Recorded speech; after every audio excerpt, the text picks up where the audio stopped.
Boutillier. The social license is social acceptance of an organization's activities. That sounds pretty reasonable, but it gets political when you ask, and who exactly gets to define what is socially acceptable? On what basis can one group claim to be the legitimate arbiter of social acceptance and at the same time dismiss the views of another group or organization? We've seen several instances of business organizations getting frustrated with suddenly being told that what was socially acceptable last year is not socially acceptable today. Some react by saying that this shows that the social license is nothing but a rhetorical trick, a way for radicals to fool the public into going along with them. On the other side of the political spectrum, you get activists saying that companies' claims to have a social license are just corporate PR, nothing but spin, because they don't actually listen to the stakeholders who should be granting or withholding the social license. What I'm going to show you in the next few minutes is that the political rhetoric about the social license obscures more than it reveals. This video is a bit more theoretical than some of my others because it's based on one of my academic publications, and it goes through the evolution of the social license concept as it appears in the social science literature. For most people, the term social license just sounds like the latest buzzword for something everyone already knew. You might be surprised to learn that this buzzword expresses a set of ideas that have an academic pedigree.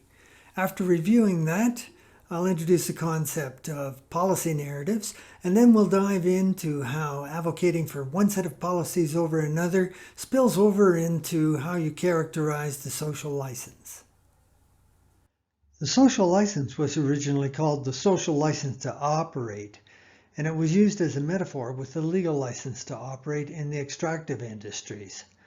The term was coined independently by two different people within months of each other.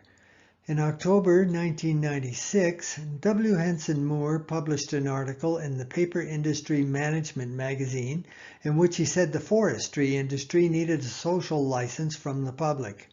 He said the public can put pressure on politicians who can then make changes to the legal license. A couple of months later, in January 1997, Jim Cooney came up with the term for a presentation to World Bank officials. He was a mining executive and characterized the social license as acceptance by local communities around mining operations. From there, various consultants and academics picked up on the term, and it started to evolve. Probably the first attempt at theorizing the social license concept was a paper by Gunningham, Kagan, and Thornton in 2004 in the journal Law and Social Inquiry. They said companies go beyond requirements of the legal license in response to pressures from social, political, and economic stakeholders. Then in 2008, Susan Joyce and Ian Thompson published an article hypothesizing 3 levels of the social license: rejection, acceptance, and support. Moving from rejection to acceptance required being seen as legitimate, and moving from acceptance to support required being seen as credible. In 2011, Ian Thompson and myself published a chapter adding a 4th level called psychological identification, which required being seen as fully trustworthy. We also embedded the concept in the management theory called resource dependence theory, which clarified the link to existing risk management practices. In order to solve the problem of which stakeholders' social licenses have more or less strategic importance for a project, we also embedded the concept in social network analysis. In 2013, Dr. Leora Black published a book that contained the first reports of our work towards a quantitative measure of the social license. In 2014, Moffat and Zhang did a path analysis that confirmed that trust and distributional fairness were the biggest determinants of a social license being granted.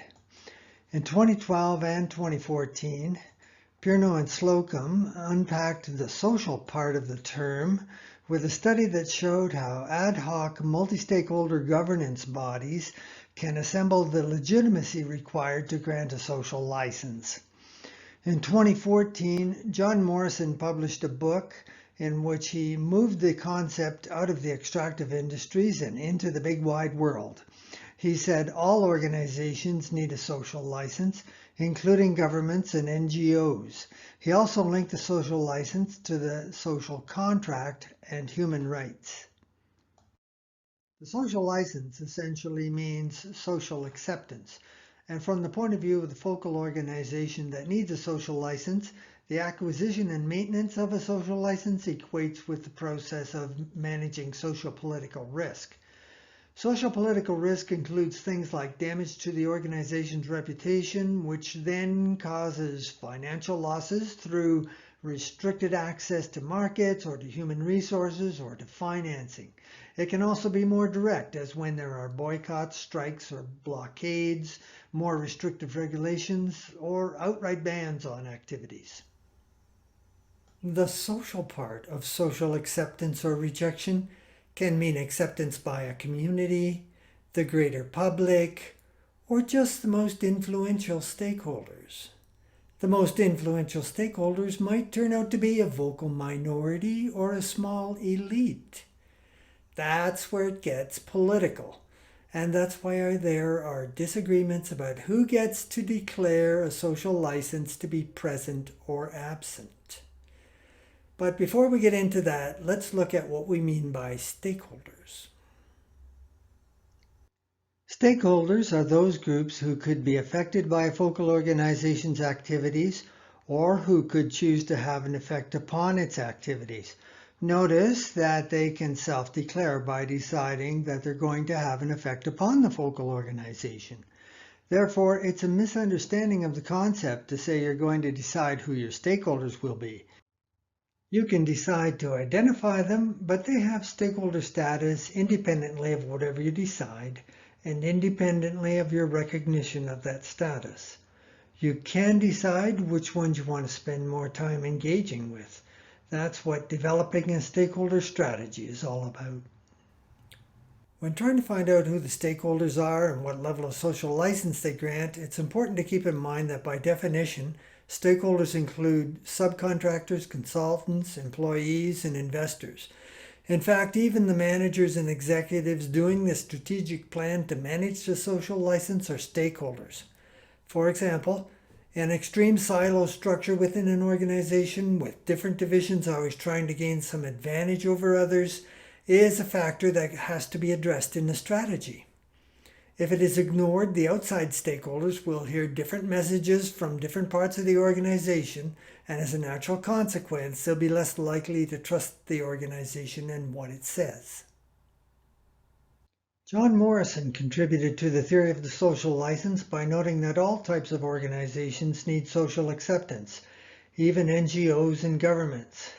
Indeed, that's why there are elections in so many countries, to confirm or deny the government's social license. So your stakeholders have their own stakeholders. Lawmakers are stakeholders of business because they control the regulations. Lawmakers have their own stakeholders. One of them is the general public. In democracies, therefore, the general public is indirectly one of the stakeholders of business because the general public strongly sets limits on which policy proposals can be converted into regulations for industry. The term legal license is a shorthand for all the regulations and permits that are required for a business to conduct its activity. This can include international agreements like those that implement free, prior, and informed consent. Policy narratives come at the stage before the legal license.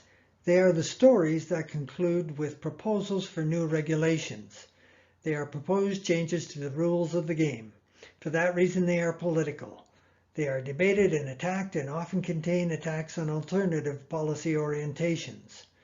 Like all narratives, policy narratives contain some basic elements. The setting or the scene is the policy domain. For example, energy policy, fisheries policy, zoning policy, or educational policy. Central to policy narratives are the definition of the problem. These can be changed in order to attract more members to the coalition in favor of the policy change. For example, Save the Whales merged with other movements about endangered species to become the biodiversity narrative. which became global habitat protection, which merged with atmospheric pollution narratives to become global warming, which became climate change. With each change, the possibility of building a broader coalition was expanded. Narratives always have actors who are cast into various roles and to whom motivations are attributed, like innocence, greed, or bravery. Often the problem is framed as a case of undeserved suffering or injustice on the part of an actor cast as the victim. Then there's the villain, the actor portrayed as oppressing or neglecting the victim. And often there's also some actor who will solve the problem, the hero. This is usually the proponent of the policy change who is implicitly attributed virtues like bravery or selflessness. These are handy attributes for obscuring any self-interests on the part of the policy proponents. Every policy narrative also has at least one proposed solution. These can vary in specificity from something ready to be written into law on the one hand, to a recommendation for giving more attention and resources to a certain problem or sector. There's also often a call to action, sometimes directed at companies, sometimes at government, and sometimes at individual members of the public. So what do narratives have to do with the social license? Well, narratives are among the most powerful weapons that can be aimed at an activity. They make some policies more likely to become legal requirements and make others less likely. Therefore, opponents of your organization's activities will use narratives to advance policies that obstruct your activities. With so much at stake, it's no great insight to note that social actors engage in rivalries to control the public narrative in any and all policy domains. Postmodern philosophers like Foucault, Derrida, and Gramsci are credited with having great insight for noting the importance of these kinds of discourse contests. And of course, those with more power in a society can also control the communications channels through which narratives are spread.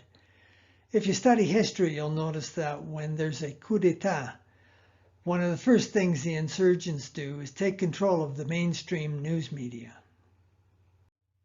But in the more common situation where there's no military force involved, rivalries for control of the discourse matter because the discourse controls policy directions which control the legal regulation of any and all activities. Sometimes discourses do this by winning over public opinion, but sometimes the public doesn't care enough about the policy to pay any attention. And then it's enough to obtain the cooperation of a few key policy analysts and politicians. The social license gets entangled in all this rivalry because it's often viewed as a legitimizing claim to say that an activity has a social license. Equally, to say that an activity doesn't have a social license is viewed as legitimizing policies that would obstruct the activity. Therefore, those who are both for and against the activity want to claim for themselves the right to decide whether or not an activity has a social license. Notice that this use of the social license as a legitimization tactic has nothing to do with whether or not a social license actually exists among a defined stakeholder group. The use of the social license as a verifiable, quantifiable management tool is simply ignored by those who are trying to score political points against their rivals. Let's have a look at some examples of that rivalry in two comparable countries that both have resource-rich economies. The social license has been described in completely contrary ways by policy advocates in Australia and Canada. We can trace the differences to which sector has gained dominance of the policy narratives. The Australian case is the more complicated of the two because you can find actors on both sides who feel that their opponents have control of the discourse. On the left, you have the activists and academics who call themselves critical theory proponents. Typically, they see the corporation as the big, powerful bully, and the victim is usually some intersectional identity group. Consistent with their faith in critical theory, they see the social license as a half-hearted attempt by corporations to mask their oppression of the vulnerable. They claim the social license is nothing but corporate PR, public relations spin. As usual, their error is not in pointing out that this sometimes happens, because it does. The error is in failing to point out that it sometimes does not happen. By making genuine corporate stakeholder engagement invisible, they portray a world in which mutually beneficial relations never do occur and never could occur. At the other end of the political spectrum in Australia, you have the Australian Stock Exchange, which barred the use of the term social license from its publications. Why? As one spokesman explained, the social license is nothing but socialist propaganda. Obviously, they felt that the left had come to dominate the public discourse. Both the left and the right accuse each other of weaponizing the social license term to promote their own nefarious agenda. In Canada, it's a little more simple. Everyone agrees that the left controls the public discourse. Business spokespersons denigrate the social license as a phony legitimizer of a self-appropriated veto perpetrated by the eco-left. This argument received a little attention from the mainstream media in Canada, but mostly the media and residents of the biggest cities endorsed the leftist policy direction. During the protests and campaigns against 5 different oil pipeline proposals, the eco-left successfully took control of the authority to issue or withhold the social license, and even managed to suspend the activities of the regulatory agency responsible for issuing the legal license. Their control of the discourse was so complete that they not only withheld the social license, but also informally appropriated the decision-making authority of the legal licensing body. Meanwhile, those concerned about using the social license as an analytic concept to understand the process of social acceptance were pointing out that all this political fuss around the social license needed to be taken into account somehow in theorizing about it. From 2004 to 2017, several different models were proposed that place the social license in a context of either trisectoral interactions or tri-license complementarity. The 3 sectors were the civic, the public, which is government, and the private, which is business. The 3 licenses were the social, the legal, and the political, although there was some variations in the naming of these. This is where theorizing was on the social license when I began to think that the trisectoral approach might actually explain all the political disagreements about the social license if we were just to look at them from the perspective of rival narratives. As you may recall from the Thompson and Boutillier 2011 model of the social license, the perception of legitimacy is what separates a granted social license from a withheld social license for an activity. The fundamental tactic in narrative contests is to legitimize one's own narrative about an activity and delegitimize your opponent's narrative. According to the classic analysis of legitimacy done by Mark Suchman in 1995, there are 3 ways to become perceived as legitimate. You can go for moral legitimacy by appealing to shared values and principles. You can go for cognitive legitimacy by having your activity become taken for granted routine. Or you can go for practical legitimacy by demonstrating distributional justice and delivering benefits in a way that everyone assents to. The social license confers moral legitimacy. In just 2 words, you can telegraph the idea that your policy direction has popular support and is therefore the only policy direction aligned with the principles of equality, democracy, and justice. Weaponized in this way, the term social license acts as evidence of the moral superiority of the speaker's stance and thereby confers moral legitimacy on their policy proposals, which in the case of resource companies are proposals to permit the extractive activity. That's why the rivalry among proponents of different policy directions usually involves attempts to legitimize one's own view of the social license and delegitimize the views of one's opponents. So to play this game, each player makes their claims about the social license and criticizes the claims of the other players in order to try to gain control of the narrative. By considering the public, private, and civic sectors as the players, we can simplify the claims and counterclaims to see how this works in general. When the private sector controls the narrative, the focal company needing a social license says our corporate social responsibility, or our philanthropy, has convinced people that we're trustworthy and we're working for the mutual benefit of all. Therefore, we have grassroots support and a solid social license. The company will go through the motions of community consultation, but then will do whatever it wants. If the civic sector objects to the activity, they'll try to dismiss the company's self-granted social license as nothing but public relations spin. The government, for its part, will usually be happy to believe the company's claims to have social acceptance, because that means that all they have to do to be popular is leave the regulations the way they are. Easy pleasy. When the civic sector controls the narrative and opposes the activity, they say that they represent all the interests of all the people, and therefore they flat out declare the activity to lack a social license, and therefore to be illegitimate, which therefore justifies civil disobedience. The private sector tries to challenge that claim to moral legitimacy by juxtaposing it with the government's claim to cognitive and moral legitimacy as the sole democratically elected regulator.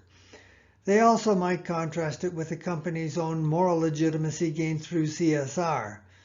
If the government thinks that the civic sector really does represent popular public opinion, it will just cave in and make whatever regulatory or legal changes the civic sector demands. If the government or the legal profession believes the civic sector is bluffing, you'll hear claims that the social license doesn't really exist, which means that the civic sector's claims to legitimacy are groundless.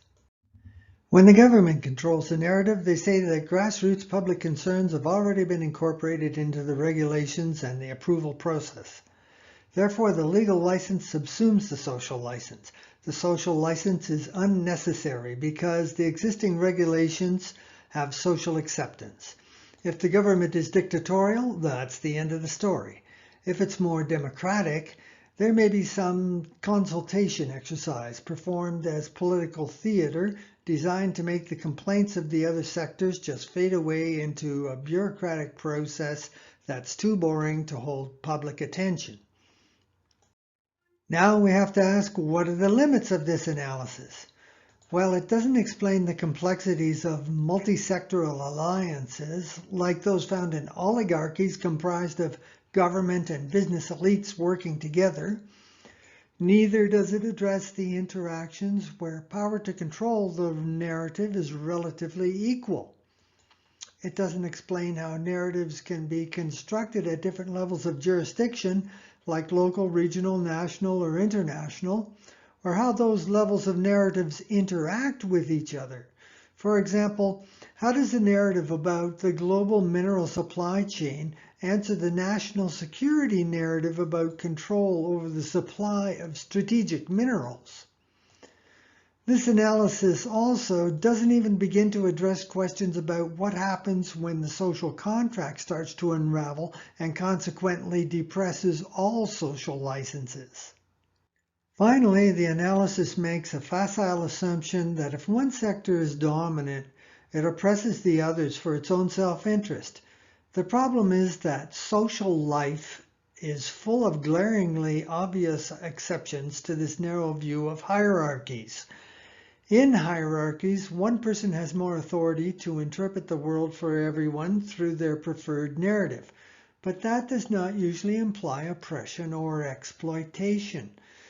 Think about mutually beneficial hierarchies in daily life, like teacher-student, parent-child, doctor-patient, airline pilot, airline passenger, and so on. All societies set up hierarchies for the mutual benefit of all. It cannot automatically be assumed that something is wrong just because one sector dominates the narrative concerning one type of activity. But that's a topic for another day. Well, that's a summary of my paper on why there's so much disagreement about the social license and its worthiness. If you want to learn more about managing the social license, go to my YouTube channel or order one of my books on socio-political risk management. Thanks for watching.